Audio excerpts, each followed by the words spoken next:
Hey Explorers, this episode was brought to you by Anchor.fm.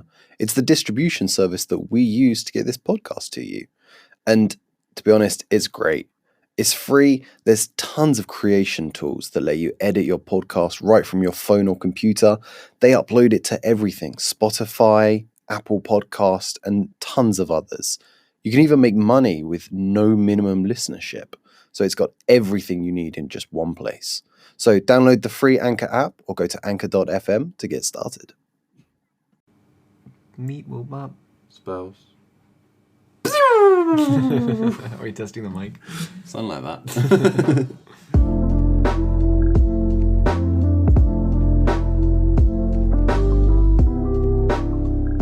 Bonjour. Welcome Wiedersehen. to our special afternoon episode. Afternoon episode of Rules as Written. Back to your usual schedule. Well, this is the second episode after the usual scheduled broadcasting. Yeah. We'll be releasing it at a normal time, so actually this has no bearing on it's daylight out, and that changes us. Yeah, it's I'm traveling, so we're recording this a bit early. What are we talking about today? Spells. Spells! We are jumping into a magic. This is our first episode about spells, about magic. But JT, what is a spell? Excellent question, man who has read the title. Go on. So a spell in D&D is something that kind of like magic seems like it's kind of this force that just exists throughout the world, and then a spell is a way that you can express this magic in a particular way to make something weird happen. Yeah, definitely. As well as manipulate it, I guess. I think it also depends on what class you are. Where Yeah, you get your magic. each- Clerics get their magic from God. Yeah, so where do you get your magic from? It probably tells you in the book. Druids, nature, Warlock, Cthulhu. You know, the normal. Yeah, so that's a fun flavor that matters if we will later go into this when we talk about classes, is where does your magic come from? And it's definitely something to get into your roleplay Yeah, as well. some people have a physical item, right? Yeah. Where you have a little arcane focus, and your cleric has a little holy symbol or something, and if you lose that, No more casting for you. Well, you Sucks can to still suck. cast, but you need material components and stuff, don't you? Yeah, it'll be a thing. It's it's a drain. Then you have to read more rules. And who wants that? Who wants to read rules? when you can have them spoken into your ear holes. Okay, what did we need to know? There's levels. Spells have levels. I think people have heard about this. When they kind of enter D&D, they hear about spell levels. Yeah. What does that mean? So intuitively, it's the relative power of effect of a spell.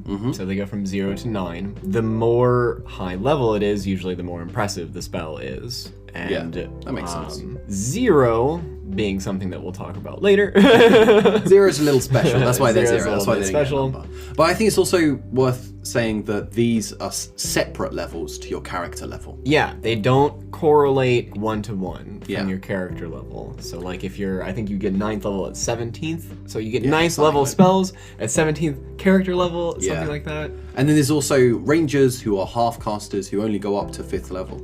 Yeah, so there might be inherent limitations depending on your class. Yeah. So that will be something that you'll need to read in the class. So it's pretty straightforward. The higher the level, the more boomy the spell. The bigger the... So what are some 9th level spells? Things like Wish. You make Wish a is wish. the only one. I don't know what else. Explode Earth. Yeah. What's a good first level spell? Like a barometer. So first Yeah. levels, those will be the ones that you're probably more familiar with, like the magic missiles. Yeah, and, you fire 3 projectiles or so. Yeah, I Missile had never misses. one of my favorites, also catapult. Yes. That's- Just launch an item 5 pounds or fewer. Yes. Mage Hand. Mage Hand first level. That's a classic one. Wait, Mage Hand is a cantrip. Is it? Yeah. I'm a twat. Oh, yeah, it is. That's why, you use it constantly. Yeah, right? 'Cause it's forget. just By the way, pro tip with Mage Hand can carry rope. So you just get the Mage Hand to tie something up, and then you can have the whole party pull it. we should have a whole episode on min-maxing ways to use Oh, I'm sure spell we will. combinations. So what would you say is a good example of, let's say, a 3rd level spell? Fireball. Fireball, that's a classic one. That does tons of damage for the level. Yeah, a lot of fire-based spells I've noticed are the most highest damaging spells. Yeah, I think Whereas like the other ones are like you are leaning into the effects. Yeah, definitely. Fires tend to be just like direct damage, whereas Yeah. things like cold also can Usually like, slows. freeze you and Yeah. slows. There's a million different effects. Poison obviously adds poison effects. Necrotic is also actually quite direct damage, now that I think about it. So, what about 5th level, mid-range? We've got stuff like Wall of Force. That's a good one. You basically make a wall that people can't move through. Yeah, that like nothing can move through. Like Yeah, on you can any plane. disintegrate it. That's a whole thing. What else? Gias. That's a 5th level. Control someone. But they can like disobey you and then they just take a shit ton of damage. But that's just a one-time deal. Yeah, it's like pretty strong stuff with like mostly few vulnerabilities. Yeah, mass cure wounds as well. That's a good one. So you're really kind of amping up the effects by now. Yeah, this will usually be like most campaigns will probably max out around. Yeah. 5th level. It gets a bit silly, I think. After 7th level, 7th, 8th, and 9th, I think it all kind of falls apart, really. The power levels and what exactly. Yeah, Maybe the 'cause- designers have thought of things that we haven't thought of. 7th level, you're getting things like Teleport, Conjure Celestial, Firestorm is a really high level damaging spell. Yeah. Finger of Death, that's more like direct damage just Die. at one You- creature. yeah, you will die. die. You must die now. And then finally, 9th level, you end up with the really powerful stuff like Wish. Yeah, the ones that were definitely not play tested. And then also things like True Polymorph, You're a Astral chicken Projection. forever. I feel like 9th level, they're way more open to interpretation. Yeah, because I mean, Yeah. it's kind of harder to just continue down the road of more dice, where you're gonna roll like 40. Power Word Kill, I think that does 100 damage instantly. If it has 100 fewer, otherwise it has no effect. Which is a bit of a weird one. And then there's also the spell Weird. Yeah, there's the spell Weird, which basically is a fear effect that only lasts a minute. And just only like does Mass 4d10 psychic damage. It's like not that good. It's just like Mass Nightmare. It's like what Scarecrow is trying to do in the first Batman. Yeah, I mean, I think by the time you basically have these effects at early level, then the effects get stronger the higher you go, and then if you get even higher, you can just affect more creatures with the same amount of like magic with the same like one spell slot. at Yeah, higher or you level. just have like more higher interpretive. Yeah, spells. or it's like astral projection. Yeah. Okay, like this is clearly a very story based thing. Yeah. Like, what are you doing with this? All right, what do we got after? So, through all of these spell levels, the reason why they matter is because you have different spell slots. Yes, that is very important. There are 2 types of people that use magic. Full casters and half casters. And there's an odd sprinkling in some subclasses like Eldritch Knight, and some races get access to some spells. Tieflings are a pretty good example. But for spell slots, if you're a half caster, they go up to 5th level. That's the highest you can throw spells at. A full caster goes up to 9th level. But the 5th levels are kind of spread out a bit more as well. So you won't be getting 5th level at the same level, character level, as Yeah, a full it's- caster. yeah. Yeah, it's a bit more spread out. What have you got to tell us about spell slots? So if you want to cast your 5th level spell or whatever, you'll need to expend a spell slot of a 5th level spell. So Or higher. Or higher. Well, we'll get into casting at a higher level, bit. But right now, like if you have a wizard or cleric or whatever, you have an amount of spells that you can cast at each level, and they're separate from each other. Yeah. So you might have like 3 first level, 3 second level, and 2 third level. third level, something Yeah, like that. so all these spell slots, they're kind of like a currency for spells. Yeah, I you think is a good pay way it. of You pay thinking one about it. to Use one. Yeah, to use one. I think it's also worth noting that when you use a spell slot, that doesn't use up the spell from your list. We'll get to lists in a second, but you'll have a list of spells you can use. And using a spell slot doesn't remove that spell from the list. Yeah. You can recast the same spells if you want over and over again. So, for example, if you're a wizard who wants to cast Magic Missile, Magic Missile. That's a what level spell? first level spell. Yeah.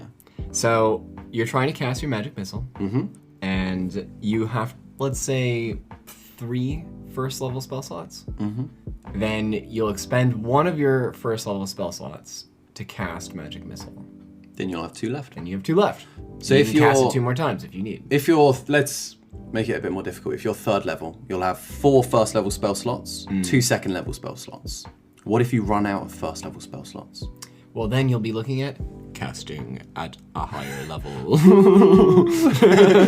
So you can cast the same spells that you have in your lower level spell list at higher levels, and often the spell will have rules associated with that specific to the spell. Not always, but quite often.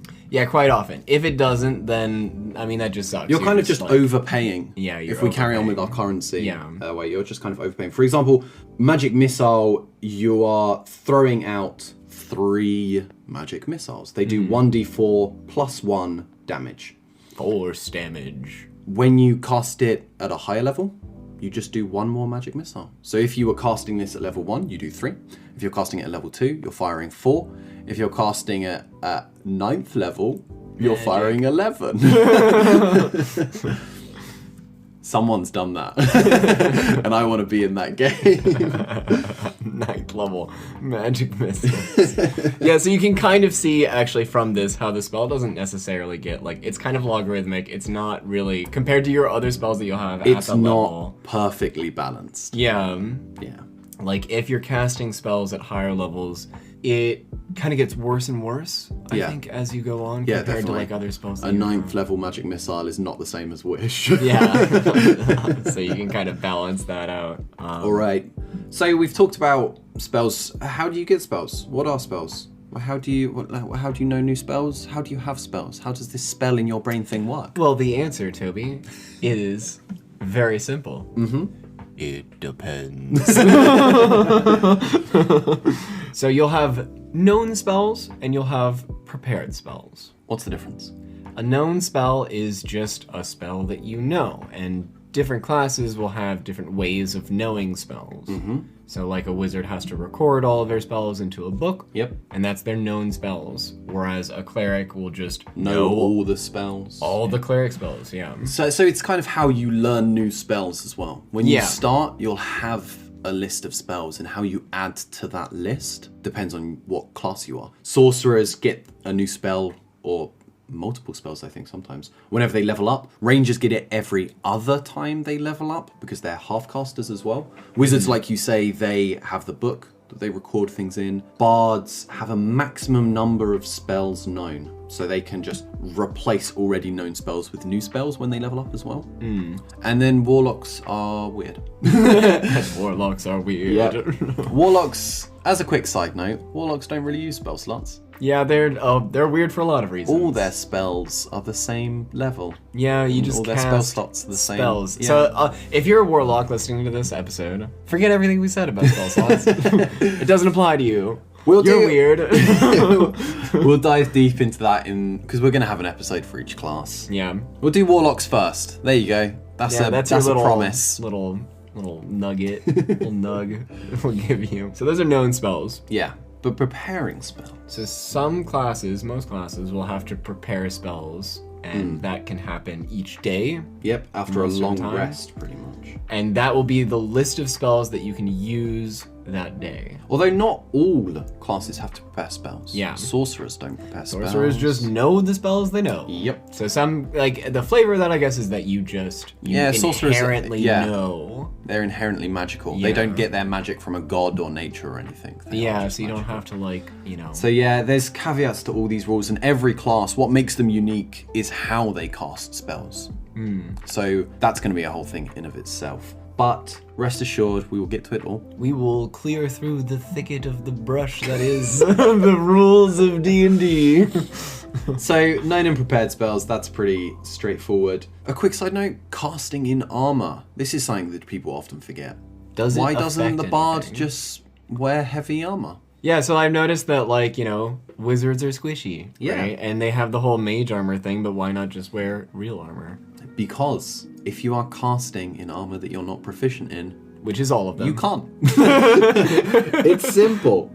You just can't cast spells. Yeah. So if you want your DM to allow you to train in heavy armor as a wizard, good luck.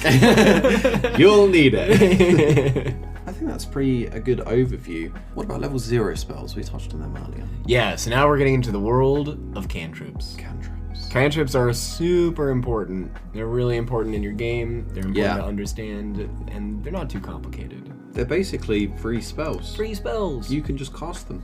over and over. No spell slots needed. Yeah, so you, while you have spell slots that you use for level 1 to 9, if God forbid you ever have a campaign that goes that high, you will always have a level 0, and that's your cantrip. Yeah. So your cantrip is spell that, like, they're usually more difficult to acquire and to get more of. Like, you usually get them it's at pretty. the beginning, and then you get them at the beginning, and maybe sometimes when you level up, you get an extra 1 or 2. yeah. So 2. Most people cap out about 4 or less. Yeah, you won't have too many because they're like, I think the most thought in spells in D&D were put into like the cantrips. Yeah, just because of like it's how free magic frequently- all day, every day, baby. Yeah, you're going to be using these constantly, you know? You Yeah. have damage dealing ones, you have weird mechanical ones, like... So minor illusion. Yep, so you can use that. Create Illusion. a very small 5-foot cube illusion. Yeah, so you can like kind of warp around your idea of how you want to like, They're very handle this flavorful. thing for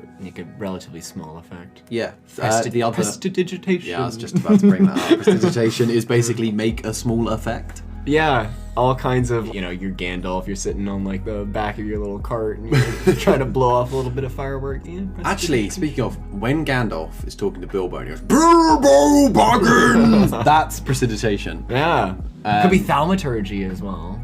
Yeah, one or two. The difference is kind of blur. Yeah, between thaumaturgy these. is a bit more like of a supernatural effect. Whereas Yeah. I think prestidigitation is like a natural effect that you are making more. Okay, as it were. thaumaturgy, druidcraft, and prestidigitation. What's the difference? Go. Druidcraft is, like, in the flavor that they give, is much more nature-based.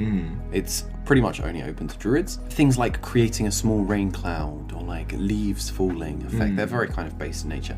Thaumaturgy is, I always see it as more of a cleric spell or a paladin cantrip. I think it might only be open to them. The biggest difference is what classes they're available to. Prestidigitation is available to bards, warlocks, sorcerers, wizards. Druidcraft is available to druids, and thaumaturgy is available to clerics, and also tieflings. Okay, so their differences would be tailored towards like the nature of their magic. Yeah, they're kind of, it's basically all of them are a harmless effect. Yeah, they're kind of like Which- Venn diagrams that kind of overlap in some areas, I think. Yeah, definitely. There's huge overlaps for them. So those are some examples of cantrips. And a little pop quiz to top it off. I'm excited to do the cantrip episode. There's a Yeah. lot to talk about. There's so much flavour to them. There's a few extra things to go into with spells in general. Some spells will have, well, they'll all have a lot of tags to them. We'll talk about one now, ritual casting. If a spell has ritual next to it, what does that mean? So ritual means that you have 10 minutes more that you spend to cast this in order to have a free spell. Yeah. So you can kind of, like in the same way that cantrip doesn't actually cost a spell slot to use it, rituals, this is only for certain spells. Not every spell you can cast as a ritual. You It got to has look to see if it's got the ritual tag to it. And also you Yes. can't cast them at higher levels. You can only cast them at the level they're written at. Yeah, so you gotta sit down, spend 10 minutes, you know, alone time. I always with thought it the was spell. weird that it's just a flat 10 minutes. It's not like double. or Yeah, anything because like I mean, that. if you, I don't know, if you had some spell that takes like an hour long casting. Yeah, time, and then like, what's an extra 10 minutes? Yeah, it's like, And then oh, I if it's- want to just always cast as this ritual. And if it's like a instantaneous spell, it's like this well, really sucks now. yeah, it doesn't seem to balance quite well. But Yeah, I think it's I just guess kind it's of easy like to remember. can't cast it in combat, basically. I think that's Yeah. like what that mostly does. Now, not everyone can cast ritual spells. Clerics and druids have this feature, ritual caster. Bards, clerics, druids, and wizards, they all get this feature. It's also a feat, ritual casting. So you can spec into it at later levels if you take that feat. And we'll get to feats Yeah, later! we got a lot of those. Yeah, so the two ingredients to this ritual pie that you need are one, the spell needs to actually say that it can be cast as a ritual. Yeah. And two, you gotta be the good class to You actually do need it. to be able to cast at rituals. Yeah. But you can get that later. So that's the basics of spells, and what do they be, and how do they work? Yeah, pretty straightforward. This is going to be a bit of a shorter episode, I think. Nice. But we're going to dive into a big, chunky episode next week. Yeah, we're weaning you there, because we got a lot Yeah. more to talk about when next it comes part. to spells and the mechanics of it. That's just like the little teaser. That'll teach you at least like you know. Yeah, the next episode is going to make up for this one, I guarantee that. All right, we'll say goodbye now then. Goodbye now then. Au revoir, auf Wiedersehen, sayonara. Goodbye.